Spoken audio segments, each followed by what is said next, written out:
I'm Dorothy Godin, broker with Remax Crown Realty, and welcome to Thursday Thoughts. I wanted to just touch base today about buyers who call and say they want to buy a house, but they want to buy their forever house. They don't ever want to move. They want to buy one house and stay for the rest of their lives. Really puts a lot of pressure on the buyer and me as a realtor for sure, to have someone go through all their life cycles in the same house is very unusual.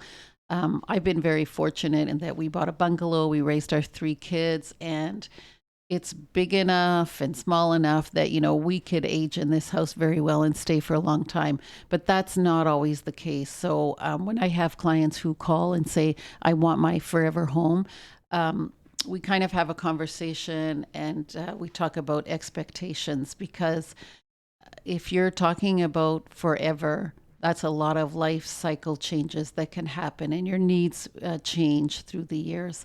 For example, your kids, when you're starting your family, you need a bigger home. And then when your family's gone, that home may seem too big for you. So that changes. People relocate for jobs and, end up selling that forever home.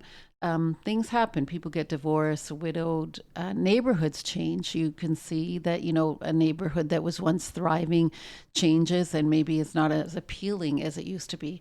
Or you get a really bad neighbor move in next door. People decide to sell their forever home for many reasons. I think that when you're talking about forever home, maybe switch your mindset and think about long term. I want a home that I can stay in long term. So maybe we're talking 10, 20 years. That's more manageable than a whole life cycle of getting a home that can fit you, from your 25 to your 80 and still be in your home. So we need to change the mindset to, what do I need long term? And long term, even 20 years, how can I age in this house? So because our needs are different in our different life cycles, you're not going to be able to buy that forever home usually. But, switch it up and think long term. We definitely can do that. So I hope you find this helpful. As always, you can reach me at Dorothy Godin at remax.net or 705-561-2360. Have a great week.